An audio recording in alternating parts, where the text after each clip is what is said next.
On this micro SD card, I have pretty much every game available for the ZX Spectrum, comprising of some 15,000 files. Take into account there'll be some duplication there, and around 650 megabytes. On this USB thumb drive, I have every game for the BBC, the Atari ST, and the Amiga. And that has to be a good thing, right? Well, maybe. The interest in retro computing and gaming has surely never been stronger, and that's reflected by just having a quick look on eBay and the prices. What once was given away can now often be fetching hundreds of pounds. And on the back of that has come devices like the Spectrum Vega, which I did a recent video on, or indeed the Amiga 500 Mini. In fact, there are many different mini versions of the original hardware. But for the purists out there, and I count myself as one of them, only the original hardware will do. And that is where devices like this come in. We've got the Gotek drive, which emulates a floppy drive, perfect for the BBC, the Amiga, the Atari ST, and things like this. A smart card adapter for the ZX Spectrum. And with those, you bob in your SD card or your USB stick, and off you go. An unlimited library almost. Everything you could possibly ever wish for. And that, for me, is where I found a bit of a sticking point with these devices. Well, it's not so much the devices, but the concept and the experience. Let me try and explain myself. I'm just going to take you through 2 or 3 of the games that I've got on original media and give you an idea of sort of where I'm coming from with this. Quick unboxing then. F-19 Stealth Fighter for the Atari ST from Microprose. Opening the substantial box, we've got, as you would expect, a brief instruction manual on how to play the game. Obviously got our discs, 3 in this case, and a save game disc. We've got maps that complement the game and assist with the overall gameplay. And perhaps most importantly of all, we've got a keyboard overlay which snugly fits over the Atari ST and makes the game so much simpler, as each key is quite easily labelled and easy to find. Great thing to have.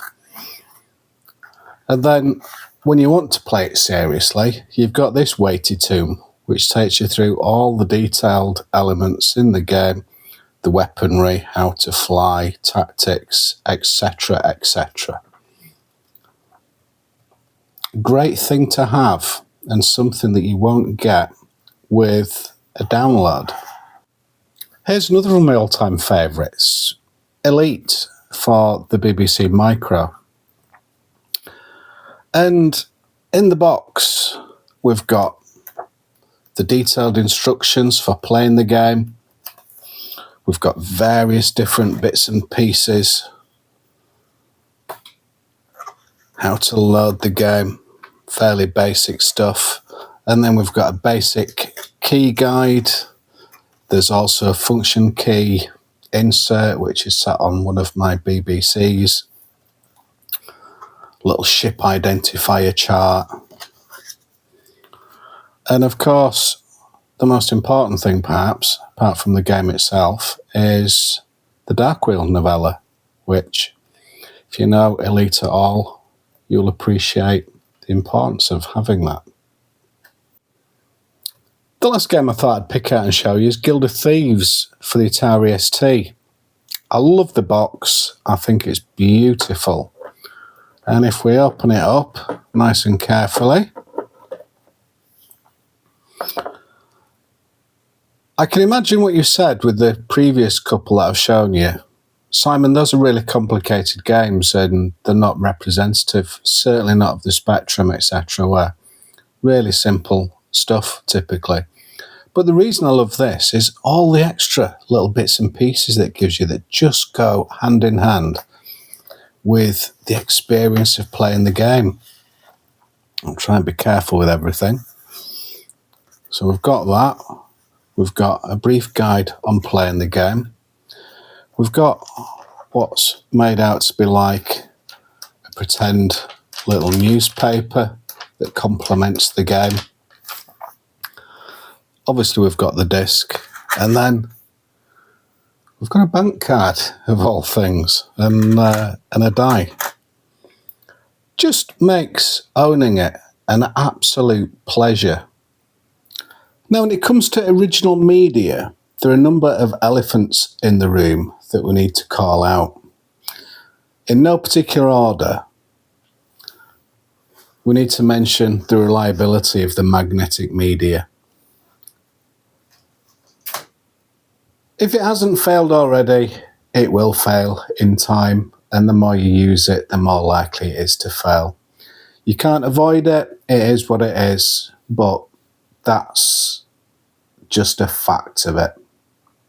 The second thing that we need to address is cost. And these three games here, which I normally have propped up behind me, I've seen people asking £150 a piece for those. Whether they got that or not, I don't know. But cost is a huge factor. Just like the rising cost of hardware, the same's happened with the software, and it's only going to get worse as everything gets rarer. The third thing I think as well has to be the practicalities.